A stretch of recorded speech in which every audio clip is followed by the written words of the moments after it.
Cool. Hi there. Now we're speaking with Richard Weinroth, who is the director of the food bank and who is also a chef, has a background in culinary arts. That I do. Okay, so I would imagine that here at the Men's Center that you get a variety of donations and you don't always know what you're going to have, so you are constantly on your toes about what to serve. Can you tell us a little bit about that? Of course. Every day when we come in, we try to have an idea of what we're going to cook the day before, but for the most part, every day it's something new. And every day it's like Iron Chef when we come into the kitchen. We have a lot of great volunteers that come in, and they've learned so much, and they've taught me so much about how to be creative with what we have. You know, it's like the old story about stone soup. We start with a rock in the pot, and everybody adds something to it, and we make something great, hopefully. Right. Can you tell me, when you went to culinary school, did you imagine yourself directing a food bank, or did you set out to work in a restaurant, or how did you end up here? Sure. I've actually worked at quite a few restaurants, even had my own, and was going to go to culinary school, but actually didn't. I talked to several chefs, and one of them hired me, and I started my tutorial there at a place called the North Beach Bar and Grill in Venice, and then in Aspen, and then back to LA, and had my own little joint, and wound up selling my little restaurant and traveling around the country with my dog. Wound up in Post-Katrina, New Orleans, volunteering, and it was my intention to volunteer for all of 3 days, and I volunteered for more like 6 months.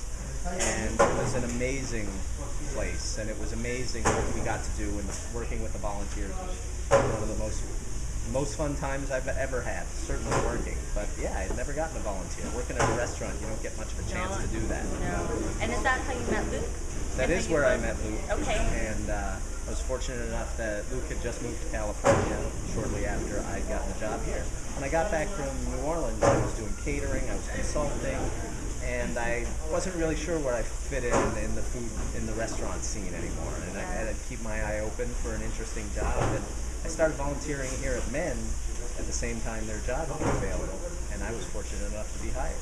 That's a great story. I think it's so interesting just to show our viewers, especially just the different jobs that are in the culinary world, you know, that you can end up directing a food bank, and the food you guys put out here is just top notch, and I'm so impressed with your full kitchen and your freezer and your refrigerator. I mean, it's really a top notch. Yeah, we're really fortunate here. I mean, Men started in somebody's garage about 40 years ago, and this facility is only about 4 years old.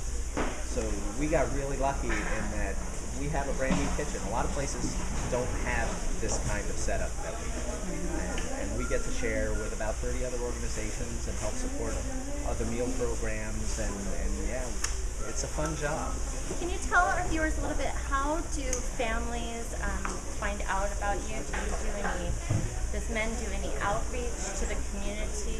Of course, we do a lot of community outreach, and being here for 40 years certainly helps that.